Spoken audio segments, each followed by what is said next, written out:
Transit Sports TV back again. This time last season, last summer, I meant to say Victor Osimhen was the talk of the transfer. There was so much going on. Chelsea fans, on one hand, were angry at him because they wanted Chelsea to sign him.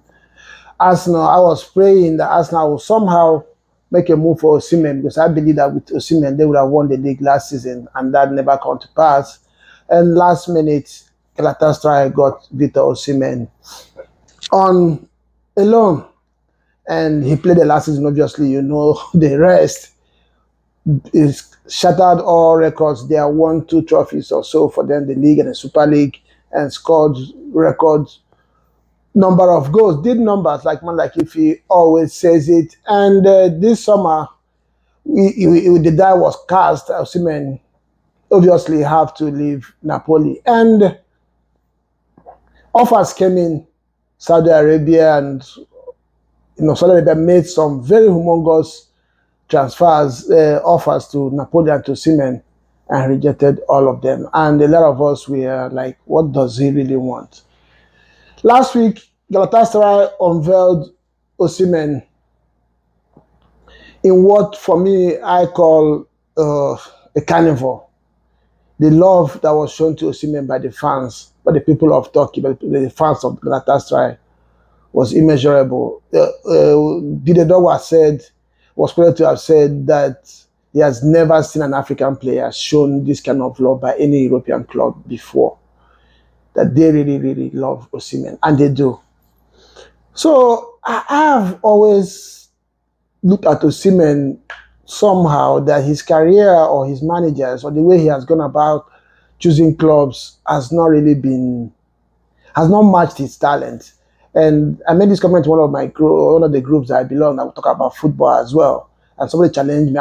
I use the word weird. He has had a very weird pathway in his career. And the guy said, what do I mean? I want to explain that in this video. Why I say that is the kind of talent and what Osimhen has achieved, he should be playing for one of the top clubs. And this is with all due respect to Galatasaray and Napoli. Right now, they're not among the big clubs in Europe.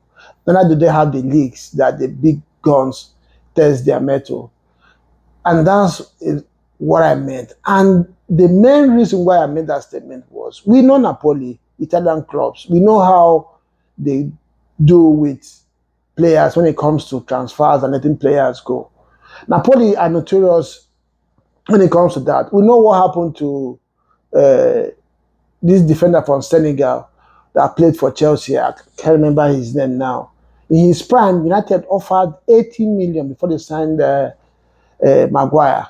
Napoli wouldn't let him go. Different clubs came, they didn't let him go. Eventually, when he was finished, they allowed him to go to Chelsea for 40 million. And we know what that happened. Now he's in Saudi Arabia. 𝐇𝐔𝐆𝐄 was one of the hottest talents in Europe at the time. Arsenal came, different top clubs in Europe came. Napoli refused to sell him. Where did he end up? In Saudi Arabia. Now he has gone to Galatasaray. Turkish teams as well have that in them to frustrate players from going to. For them, they see it as an ego thing. They don't want you, because they know that right now, in the last decade or 20 years, they don't measure with English league, Spanish league, even the Bundesliga in terms of reach, in terms of what they offer, in terms of the value in fans' eyes. So maybe it's kind of like a thing of pride for them. They don't want to accept it. So they refuse to let these players live at their prime, regardless of what the offer is. And this is one reason why Osimhen did not go to Chelsea last summer, because Napoli were not really serious about selling him to Premiership club. They were ready to sell him to Saudi Arabia. And again, he has chosen Galatasaray as well. And Galatasaray, with all due respect, Turkey don't have the best leagues in Europe. And I guarantee you that if Osimhen next summer gets an offer in England or in Spain, Galatasaray are not going to make it easy for him to leave. Forget about this law they're showing him now. I respect it, I accept it. But if Osimhen, if anything happens between him and Galatasaray and he decides to leave next season or 2 years from now, I guarantee it's not going to be funny. And that is what I mean by worried. These clubs are notorious when it comes to allowing players leave when it comes to accepting the next level for their players. And the records are there. So that's what I mean. So let me know what you think. Yes, I am very proud to be a Nigerian, to be an African, for the love that they showed to Osimhen. But having followed football for a while, I don't think that was the best move for Osimhen in so many reasons. They could have offered him the money that he was asking for, yes. But on the long term, I don't think Osimhen should have gone to Galatasaray. I don't care if it was Chelsea that signed him. I don't care if it was Manchester United. I don't care if it was Newcastle. I don't care if it was Liverpool. But I don't think Galatasaray is the best place for Osimhen to be right now. So let me know what you think, and I'll see you again next time. Ciao.